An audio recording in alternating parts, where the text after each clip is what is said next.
Have you ever wondered why some people rise above the crowd and become extraordinary, while others remain stuck in the ordinary? Is it because of talent, luck, or genius? According to Robert Greene in his powerful book Mastery, the answer is none of those. Mastery is not a gift. It's a choice. In this life-changing audiobook summary, you'll discover how great minds like Leonardo da Vinci, Albert Einstein, and other masters unlocked their true potential, and how you can do the same. You'll learn how to find your life's true calling, understand the hidden phases of mastering any skill, and tap into the unstoppable force within you. Whether you're an artist, entrepreneur, student, or dreamer, this journey will guide you step by step on the path to greatness. So put on your headphones, clear your mind, and get ready to unlock the master within. The ultimate power. You too can become a master. And for that, age, gender, race, or financial background doesn't matter at all. Just think about the masters you know: Da Vinci, Mozart, Einstein, Gandhi, the Dalai Lama, Bill Gates, and Steve Jobs. All these people come from different backgrounds, yet each one is a master in their own field. Your name can also be included in this list. Why? Because you have a unique set of genes, a set that no one has ever had before and no one will have in the future. All your abilities and potential are entirely your own. You can face every problem that comes into your life. In today's modern world, access to education has become quite easy for our generation, and because of that, gender, racial, and social discrimination has decreased significantly. You can do whatever you want in your life. You can reach the top if you wish. Nothing is impossible. But how? This book will teach you that. Everything that will help you become the master of your life is in it. But before that, you must go through 3 stages. The first stage is apprenticeship, the second stage is creative active, and the third stage is mastery. So, the very first thing you need to do is decide what the aim, the purpose of your life is. What is it that you like to do? Not just like, but love doing deeply, because this passion will become your masterpiece. Next comes the apprentice stage, where you learn skills, train under a mentor, and become socially intelligent. After that, you'll move toward the creative active stage, and finally, become a master of your skill. But this is not an easy task. You will need intense focus and full effort. Research proves that to truly master any skill, we need at least 20,000 hours of practice. Only then can we reach the level of mastery. So what is it that masters have? What is their secret? What makes them extraordinary? The answer is intuition, the highest form of intelligence and power. The word intuition might sound like magic, mystery, or a kind of superpower. But no, that's a misconception. In reality, intuition is a high level of mental process. It happens when you spend years in consistent practice, improving and refining your unique ability. That's the real definition of intuition. Take Einstein, for example. His discovery of the theory of relativity wasn't just a concept or a new idea. Einstein brought a revolution in science. He changed the traditional views of reality from the ground up.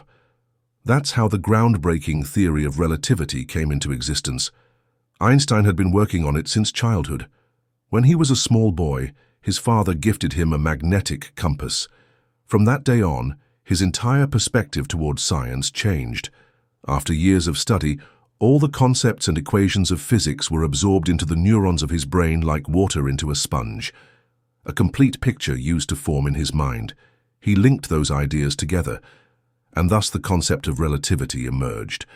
After hours of intense focus, he arrived at this masterpiece.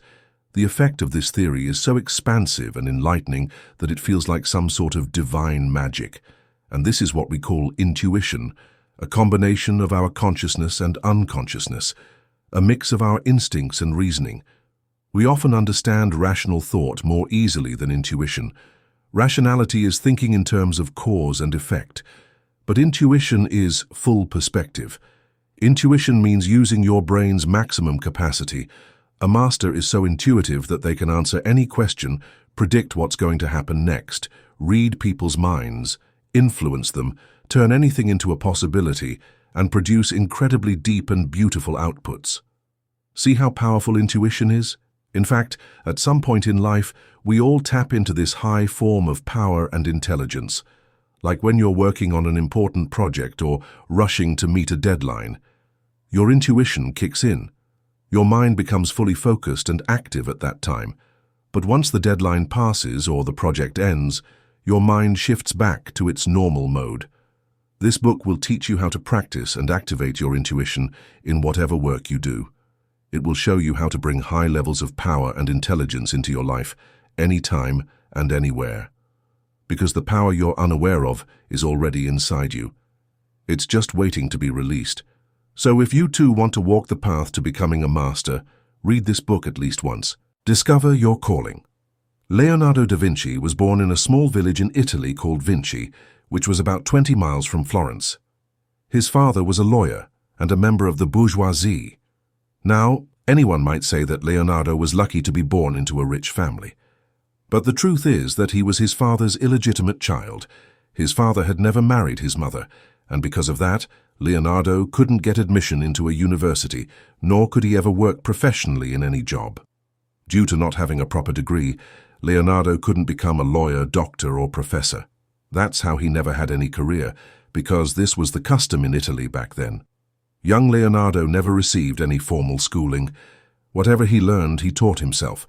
Leonardo loved the rich culture of Vinci, so he used to explore it a lot. He often wandered into the forests near rivers and waterfalls. He used to be amazed by seeing different animals and plants in the forest. One day he went to his father's office and took a few sheets of paper and went straight to the forest. There he sat on a stone and began sketching whatever he saw. And from that moment, he got deeply interested in drawing. He used to make sketches every day. Even during the rain, he would go into the forest and continue sketching. He had no special tools, no teacher to guide him, and no painting to copy. His eyes were his biggest tool, but he knew that to make a good sketch, one had to study the object closely. He would capture every little detail of any object in his eyes and then create an exact sketch of it. Every picture of Leonardo looked alive. When he turned 14, he went to Florence and became an apprentice in an artist's studio. This studio was run by an artist named Andrea del Verrocchio. Leonardo got this job because of the high quality of his sketches. Once, Verrocchio gave Leonardo a project to paint an angel. He was supposed to follow the design given by Verrocchio, but Leonardo made his own version. He painted the angel over a flower bed, and every flower he painted was different. These were the same flowers he had seen in his childhood. He painted the flowers with great detail. For the angel's face, he went to a church and studied the faces of people sitting in prayer. He created a new blend of paint and made the angel's face look extremely calm and divine. Leonardo thought he would be the first artist to make the angel's wings absolutely perfect. So, he went to the market and bought some birds. He observed the birds' wings very closely, studied each and every detail. After that, he spent several hours drawing the angel's wings, and when the painting was complete, the angel's wings looked completely real. In 1481, a new challenge came into Leonardo's life. At that time, the Pope was looking for artists for the Sistine Chapel in Rome. He asked Lorenzo de' Medici to suggest a few names, but the problem was that Leonardo didn't get along with the Medici. Lorenzo was an aristocrat and also an expert in literary classics, but Leonardo didn't understand Latin, which was considered the language of the elite class back then. So, leaving Leonardo aside, all other artists of Florence were selected. But no obstacle could stop Leonardo from becoming successful. In fact, Leonardo didn't even like Florence's culture. To get projects, artists either had to impress the church or the royal families, and most of these artists survived on commissions for their artwork. Obviously, this wasn't a stable source of income. So Leonardo thought of a better way. He decided to go to Milan. In Milan, Leonardo studied sculpture, architecture, anatomy, engineering, and many other subjects. He improved his drawing skills. Leonardo started making paintings for wealthy people. Apart from that, he also worked as an overall advisor for his rich clients. In return, he received a regular salary from them. In this way, Leonardo became financially secured. Now he could pursue all his interests. He loved studying and sketching. His sketches of human anatomy were extremely accurate. He also created many machines purely from his imagination. It is believed that his drawings and notes add up to more than 10,000 pages, and that proves how much he loved sketching. So what is your favorite hobby? What is your passion? Your passion or hobby can be anything, like cooking, reading, scuba diving, or programming. Whatever the hobby is, don't quit it for any reason. And yes, if you still don't know what you love doing the most, don't worry. You can still become a master. There's a saying, better late than never. You can start anything from anywhere at any time. The important thing is that you must have an intense desire to improve your inner unique ability. Ideal apprenticeship. When Charles Darwin was a child, his father once said to him, "You spend all day catching rats, you're good for nothing. When you grow up, you'll bring shame to the family." But who knew that his son would grow up to become a great scientist? Charles's father was a wealthy doctor and had high expectations from his son. He was always worried that Charles wasn't good at studies. He believed Charles had a dark future. Charles had no interest in books. He only loved adventure. His heart was in outdoor activities. He had a great interest in collecting flowers and beetles. He even liked buffaloes, which he closely observed and wrote about. Charles Darwin was greatly attracted to nature. It was a subject of curiosity for him. When he turned 15, his father got him admitted into a medical school, but Charles dropped out quickly because the sight of blood made him dizzy. And so, Charles went to Cambridge. Somehow he managed to finish his Bachelor of Arts. The only subject he truly enjoyed was botany. He was completely interested in it. He was very close to his Professor Henslow, who was his botany instructor. After graduation, Professor Henslow recommended Charles's name for a naturalist's job on a sea voyage. The ship was named HMS Beagle, which was going to travel to South America for a few years. During this journey, Charles had to collect samples of animals, plants, and minerals and send them back to England. At first, Charles wasn't confident about this job because he had never been away from home before. But on the other hand, this job promised him a lot of adventure and fun. Captain Fitzroy of HMS Beagle told him that he would have to find evidence related to the Great Flood and the story of creation as mentioned in the Book of Genesis. A few months later, when the ship reached Brazil, Charles immediately fell in love with the place. The wildlife and vegetation were abundant there. He had never seen nature with such diversity and color before. He was confused about which plant or animal sample to send first. Charles spent many days wandering, exploring. Whatever exotic animals and plants he saw there, he had to organize, label, describe, and write about them. There was so much to study that even an entire lifetime would fall short. But for Charles, it became a passion. In those 5 years, he explored a large part of South America's forests. In Argentina, Charles found remains of an armadillo buried in the ground. The armadillo was a mix of a horse and an elephant-type animal called a mastodon. He realized that the buried remains of so many animals were proof that these creatures once lived in this world.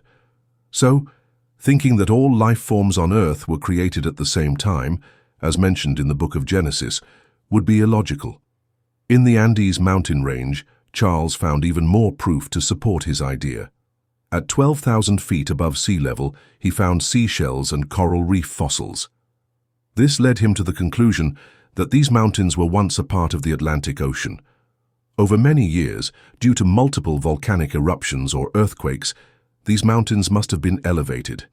In the Galapagos Islands, Charles had even deeper realizations. Every species found on this island was completely unique.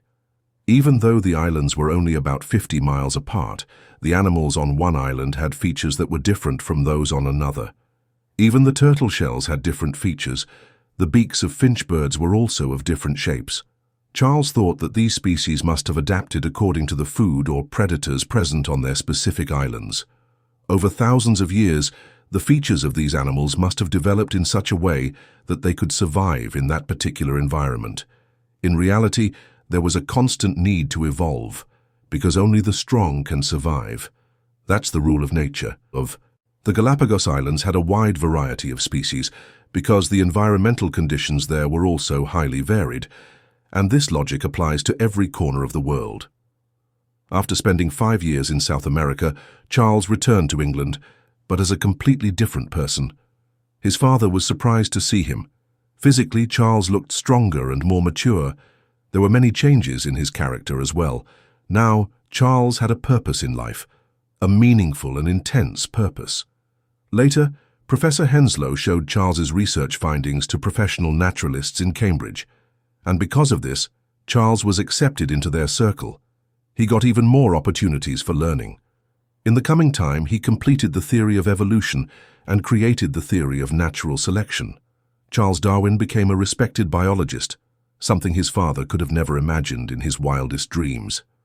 If you study the life story of any master, you'll find that during their ideal apprenticeship or great opportunity, they were able to transform from a simple outsider into a skilled expert. Before apprenticeship, they had no knowledge or discipline, but after that their life became completely focused. However, you don't need to travel around the world to begin your journey to mastery. You just need the right opportunities that can train you. It could be your job, an internship, a workshop, or maybe you join a group where you can improve your skills further. Find yourself a mentor who can help you. Build relationships with people who share the same interests. Dedicate yourself fully. Whatever you learn, learn it with all your heart, and not just your mind. Try to improve your character as well. Creative active Wolfgang Amadeus Mozart was a child genius. He began learning to play the piano at just 4 years old. His father, Leopold, was a violinist and music teacher. From the age of 4, Mozart started playing the piano. His father, Leopold, was a violinist and music teacher. Since childhood, Wolfgang had been listening to his father's music classes. His sister, Maria Anna, had also started learning piano at the age of 7. When their father used to give piano lessons to Maria Anna, Mozart was always nearby. At that time, he was around 4 years old. Leopold saw great potential in his son. So he started teaching Wolfgang too, even though he had never trained such a young child before. But Wolfgang showed a lot of interest in learning. He learned the piano with deep focus and heart. That's what made him a genius. He loved playing the piano. Whenever his father gave him a difficult piece to learn, Mozart would get very excited. Then he would practice that piece day and night, non-stop. Many times his practice would continue late into the night. His parents had to tell him to get off the piano and go to bed.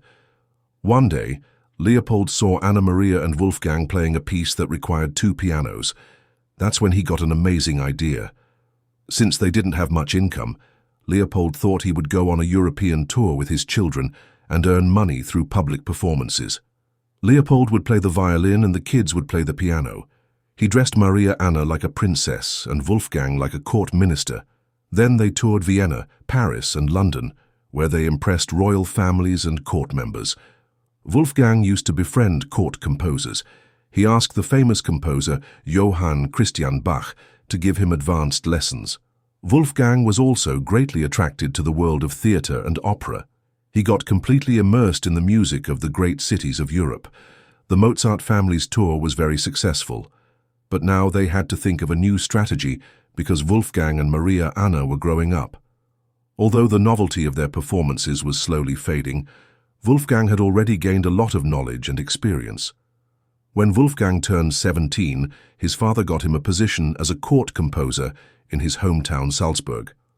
Leopold requested the Archbishop of Salzburg to appoint his son. He wanted a stable job for his son Wolfgang. Well, Wolfgang was quite happy too, although he missed the great theatres and music he had seen in his childhood. Salzburg was a very small town. There were no operas or big theatres there. The biggest thing was that Wolfgang wanted to compose music. He wanted to create his own masterpieces. He was tired of performing other people's music. He wanted to perform something that was his own creation. He could no longer tolerate his father's interference in his life. He was trying to break free from this control. When he was 25, he once went to Vienna with the Archbishop. Wolfgang had already established himself there as a court musician, but the Archbishop still treated him like a child and a servant. Wolfgang felt that time was slipping through his hands. He was old enough to make decisions for his own life. He decided he would no longer tolerate it. When it was time to return from Vienna, Wolfgang told the Archbishop that he would stay in Vienna. Vienna's theatre, opera culture and orchestra attracted him. He strongly felt that this was the place where he could use his talent and make a name for himself in the world of music. He left his court composer job and started living in Vienna. Neither his father nor the Archbishop of Salzburg could stop him. This turned out to be the best decision of his life. At this point, Wolfgang had 20 years of music experience. He had practiced for over 20,000 hours. Now all he needed was a chance to show his genius, and that chance came in the form of the theatre play Don Giovanni. Wolfgang was an expert in every field of music. He knew how to express his feelings, whether sadness, anger, or happiness, through music. He composed for large orchestras and became a master of it. No one had created this type of music before. His compositions were so different, so creative, and so adventurous, yet filled with mastery and depth. He composed the music according to the character of Don Giovanni, who was a great seducer and didn't care about anything. This was Mozart's amazing mastery. In the last 10 years of his life, he created incredible music. He composed overtures, created sonatas, and gave the world opera music that is today considered no less than a treasure. But sadly, this great artist passed away at the age of only 35. However, before leaving, he fulfilled his life's purpose. When we are children, our imagination is at its peak. We have thousands of questions in our minds. We want to explore the world, but as we grow older, we begin to get tied down by the rules and regulations of society. Our responsibilities begin to stop us from fulfilling our dreams, and we no longer remain as creative as we were in childhood. The creative active stage is a combination of childlike curiosity and expert skills. Here, creative means becoming highly productive. We can become like artists. Active means we become original. We don't need to copy others. We are perfect in our own way. When we think beyond the rules, we have the ability to do something new and different. And the greatest example of that is Mozart's music, his compositions, which contain all the skills of the orchestra. Before Mozart, theatre music was light and mellow. But with 2 decades of experience, Mozart had a big picture in his mind. He created music that could express every kind of emotion.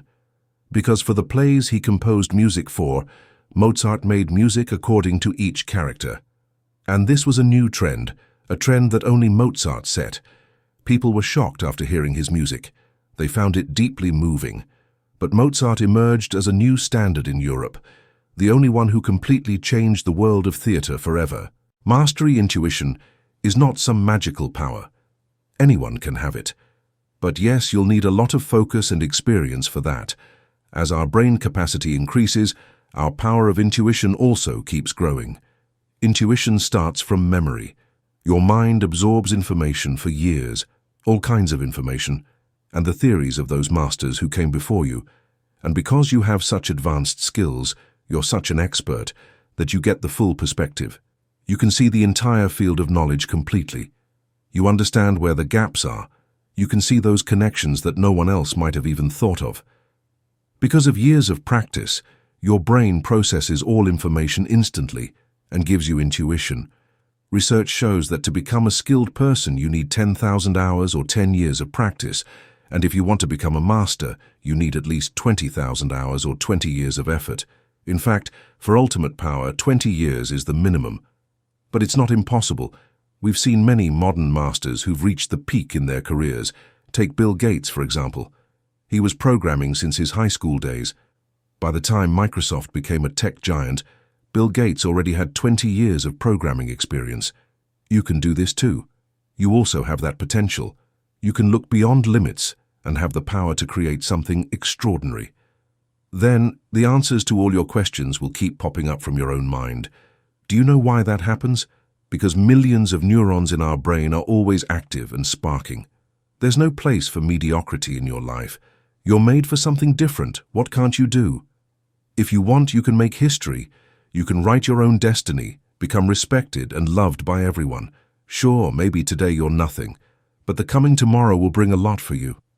You might not believe it, but it could happen that someday people from the other side of the world will be Googling your name. Books will be written about your life story, and you'll be all over social media. But right now, all of this may sound like a dream, but it's not. Dreams do come true. Everything in this world is possible. When the masters before you have done it, then you can too. The Wright brothers, Jack Ma, Nikola Tesla, or the Beatles, their stories sound like fairy tales, but they were just normal people like you and me. There was a time when no one knew them. People made fun of them, but they didn't care.